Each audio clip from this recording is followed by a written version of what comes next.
እንደዚህችም አይነት ሴት አለች። ይህ ወጣት ከዚህ በፊት ሳይክል ተወዳዳሪ የነበረ ሲሆን በአጋጣሚ አደጋ ይደርስበትና ሰውነቱ ፓራላይዝ ይሆናል። የሚንቀሳቀሰውም በዊልቸር ነው፣ መናገርም አይችልም። ዛሬ ላይ በስርዓተ ተክሊል ያገባችው ልጅም ልጁን ያወቀችው አደጋው በደረሰበት ወቅት ነበር። ትውውቃቸው ወደ ፍቅር አድጎ ከህመም እንኳን ሙሉ በሙሉ ሳያገግም በትዳር ለዛውም በስርዓተ ተክሊል ተጋብተዋል። በዚህ ጊዜ እንደዚህ አይነት ፍቅር አለ ብላችሁ ታስባላችሁ? ሐሳብ አስተያየታችሁን ኮሜንት ላይ ያጋሩን። ወይዘሪት ዜማን ብዛ አሸንዳ ኢትዮጵያ በማለቷ አምባሳደርነቷ መነጠቋ ተገለጸ።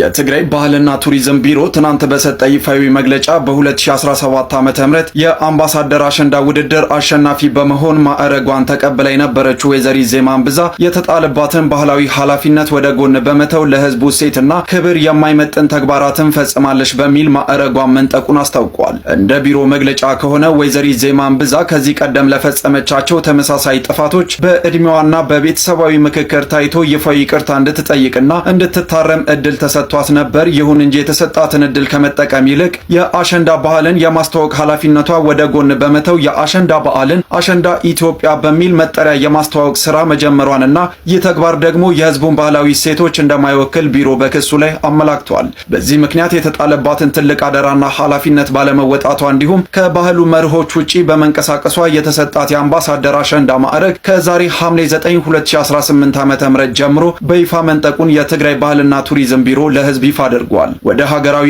አንድነት ከፍ ማድረጓ ሊያሸልማት ነው እንጂ የሚገባው ያስነጥቃል እንዴ በሚልም ውሳኔውን አስገራሚ መረጃ ተሰምቷል። ለምክክር ጉባኤ መታ ወንድ ልጅ የተገላገለችው እናት የልጇን ስም ምክክር ብላ ሰየመች። ምንም እንኳን የመውለጃዬ ቀን ቢቀርብም ሀገሬ ጠርታኝ አልቀርም በማለት ከጋምቤላ ክልል ወደ አዲስ አበባ ለሀገራዊ ምክክር ጉባኤ የመጣችው ወጣት በጉባኤው ሂደት ላይ ያለች በዘውዲቱ ሆስፒታል ወንድ ልጅን በሰላም ተገላግላለች። ታዲያ የአዲስ አበባ ከተማ ከንቲባ አዳነች አቤቤም ባረፈችበት ቤት በመገኘት እንኳን በሰላም ተገላገልሽም ብለዋታል። የልጇን ስም ሀገራዊ የምክክር ኮሚሽኑ እንዲያወጣላት በጠየቀ መሰረትም የህፃኗን ስም ምክክር ብለዋለች ሲሉም ከንቲባ አዳነች አቤቤ ገልጸዋል።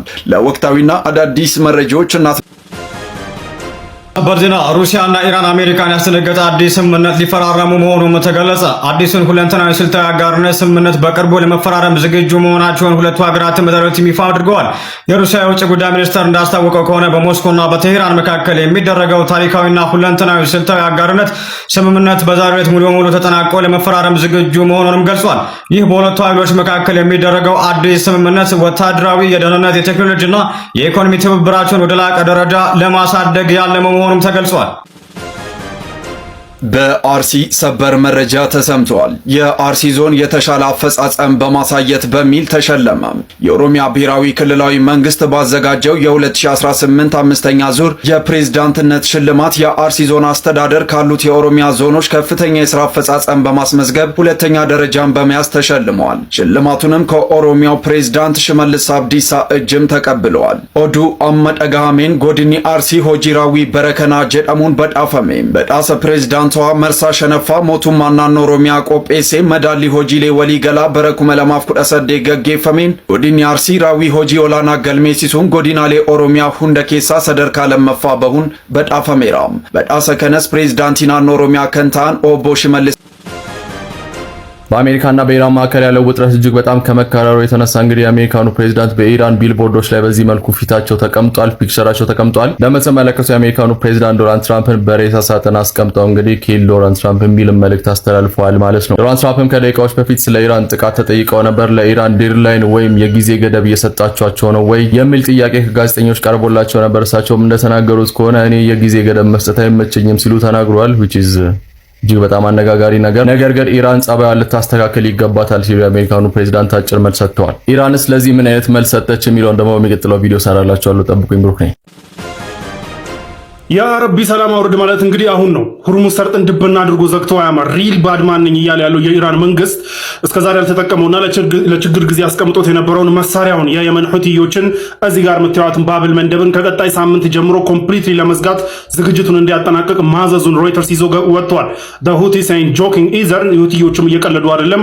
እዚህ አካባቢ ፖርቶች ላይ እዚህ ወደብ ላይ ያሉ ቦታዎች ላይ ሁዴይዳ የመሳሰሉ ከፍታ ቦታዎች ላይ ድሮኖችና ሚሳይሎችን ዲፕሎይ አድርገው መጨረሳቸው ታውቋል። ስለዚህ ከቀጣይ ሳምንት ጀምሮ እንግዲህ ባብል መንደብን ለመዝጋት ዝግጅታቸውን ጨርሰዋል ማለት ነው ሁቲዮችም። ይህ የሆነው እንግዲህ ዶናልድ ትራምፕ የኢራንን ከቀጣይ ሳምንት ጀምሮ የኢራንን የኤሌክትሪክ ፋሲሊቲዎች እመታለሁ ብሎ መዛታቸውን ተከትሎ ተመታንና ሚድል ኢስት ውስጥ ያሉትን የኤሌክትሪክ ፋሲሊቲዎችና የኤነርጂ ፋሲሊቲዎችን መተን ስንጨርስ ደግሞ ባብል መንደብን እንዘጋለን ብለው ሲዝቱ ነበረ። ዛቻ ብቻ አይደለም ኢራኖች ትዕዛዙን አስተላልፈዋል። ትዕዛዝ ብቻ አይደለም ደግሞ ሁቲዮች ዝግጅታቸውን ጨርሰው ፖርቶች ላይ እንግዲህ ወደ ድሮኖችና ሚሳኤሎችን እያጠራቀሙና ዝግጅታቸውን እያጣጣፉ እንደሆነ ተነግሯል። የባብል መንደብ ማለት እንግዲህ እንደምታውቁት እዚህ ጋር ሁርሙዝ ሰርጥ እነዚህ ሜጀር ኦይል ኤክስፖርተር የሆኑ ሀገራቶች ኢራቅ፣ ኩዌት፣ ሳውዲ አረቢያ፣ ቀጣር፣ ዩኤኢ ምናምን በዚህ በኩል ኤክስፖርት ማድረግ አልቻሉም ሁርሙዝ መዘጋቱን ተከትሎ። ከነዚህ ውስጥ አትሊስት ሳውዲ ትልቅ ጂኦግራፊ ስላላት ከዚህ ወደዚህ በፓይፕ አምጥታ እዚህ ጋር ያምቡ የሚባል ፖርት አለ ስትሸጥ ነበረ። በየት በኩል ወደ ላይ የሚወጣ ይወጣል፣ ወደዚህ የሚመጣው ይመጣል። አሁን ግን ወደዚህ እንዳይመጣ ምን አለ ባብል መንደብ እዚህ ጋር ሊዘጋ ነው። ከዛ ውጭ እንደኛ አይነት ደግሞ 90% የሚያስፈልጉት ነገራቶች ኢምፖርት የሚያደርግ ሀገር ደግሞ የኛ ወደብ እዚች ጋር ጅቡቲ ባብል መንደብ ቅርብ ላይ መሆኑን ተከትሎ ከባድ ስጋት ይደቅንብናል። ምክንያቱም ባብል መንደብ ላይ መዝጋት ዝም ብለን ዘግተናል አይደለም፣ ቻሌንጆች ይኖራሉ። አሜሪካም ሆነ ማንም ቻሌንጅ ሊያደርጋቸው ይችላል። መተኳኩሶችና መርከቦችን መምታት፣ መጥለፍ የመሳሰሉ ነገራቶች ሊፈጸሙ ይችላሉ። ያም ይሁን ከሆነ መርከቦች ወደ ፖርት ይጠጋሉ ወይ ወደኛ ወደ ጅቡቲም ወደ ምንም ወደዚህ አካባቢ ይጠጋሉ የሚለው ነገር በሙሉ የሚያሰጋ ነው። ለማንኛውም ኢራን እንግዲህ ዶናልድ ትራምፕ በብዱ ሽማግሌው ሰውዬ ናቸው ጨዋታውን የሚወስኑት። የምር እንደዛቱት የሚያደርጉት ከሆነ እንግዲህ ሚድል ኢስት ውስጥ ያሉት ፓወር ፋሲሊቲዎችም ይመታሉ፣ ባብል መንደብም ይዘጋል። የትዕዛዝ ተላልፏል። ትዕዛዝ መተላለፍ ብቻ ሳይሆን ዝግጅትም ተጠናቋል ማለት ነው። ስለዚህ መጀመሪያ ላይ ምን አልኳችሁ? ጌታ ወይ ሰላም አውርድ ማለት አሁን ነው። ደቡብ አፍሪካ ከመቼውም ጊዜ የበለጠ ችግር ውስጥ ልትገባ ትችላለች፣ በተለይ ደግሞ ስደተኞች። ምክንያቱም ስደተኛን የሚቃወሙ ቡድኖች መሪ ሆነው አንዱ ግለሰብ ሞቷል። ይህ በምስሉ ላይ የምታዩት ግለሰብ እንግዲህ ከደቡብ አፍሪካ የተለያዩ የአፍሪካ ስደተኞች ይውጡ በማለት ከሚቃወሙ ቡድኖች መካከል መሪው ነው ይህ ግለሰብ ከቤቱ ውጪ በጁላይ 4 ተመቷል በጥይት። ከዛ በኋላ ደግሞ በጁላይ 9 ማለትም ከ6 ቀናት በፊት ሞቷል። በደቡብ አፍሪካ ይህንን ግለሰብ ማን እንደገደለው ኢንቨስቲጌሽን ቡድን ተቋቁሟል። ቡድኑ ደግሞ ለተከታታይ 6 ወራት በሳምንት አንድ ቀን ሐሙስ በደቡብ አፍሪካ ከፍተኛ የሆነ ሰላማዊ ሰልፍ እንዲደረግ ጥሪ እያቀረበ ይገኛል ማለት ነው። ያ ማለት ደግሞ አሉ የተለያዩ የአፍሪካ ስደተኞች ምን ያህል ችግር ሊፈጥር እንደሚችል የሚታወቅ ነገር ነው። የደቡብ አፍሪካ መንግስት ከዚህ በፊት ያወጣቸው የተለያዩ ነገሮች ነበሩ። መንግስት ይህን ነገር ያስከብራል፣ ሌሎቹ ግን በግለሰብ ደረጃ እየመጡ ስደተኞችን ውጡ ማለት አይችሉም ወይም ደግሞ ማስገደድ አይችሉም ሲሉ መናገሩ የሚታወቅ ነገር ነው። ባለፈው እንደውም የተፈጠረው ምንድነው ካላችሁ ወደ 5 የሚደርሱ ግለሰቦች ሳውዝ አፍሪካውያን በቁጥጥር ውስጥ መንግስት አውሏቸዋል። እነዚህ ግለሰቦች አንድ የናይጄሪያ ኦነር ነው፣ ያ ማለት ሱቅ ያለው ግለሰብ ነው። እሱ ጋር ሄደው ሱቁን እንዲዘጋ በማስገደድ ማለት ነው። ያ ግለሰብ ግን ሲጣራ በደቡብ አፍሪካ መንግስት ህጋዊ ፍቃድ ያለውና እየሰራ ያለ ግለሰብ ነው። እነዚህ ግለሰቦችን በቁጥጥር ውስጥ ገብተዋል። እንግዲህ ይህ የስደተኛ ጠል ቡድኖች መሪ የሆነው ግለሰብ ከተገደለ በኋላ በደቡብ አፍሪካ ከዚህ በኋላም የባሰ ይሆናል እንጂ የተሻለ ነገር ይመጣል ተብሎ አይታሰብም። ምክንያቱም የተገደለባቸው የቡድናቸው መሪ የሆነ ግለሰብ ነው።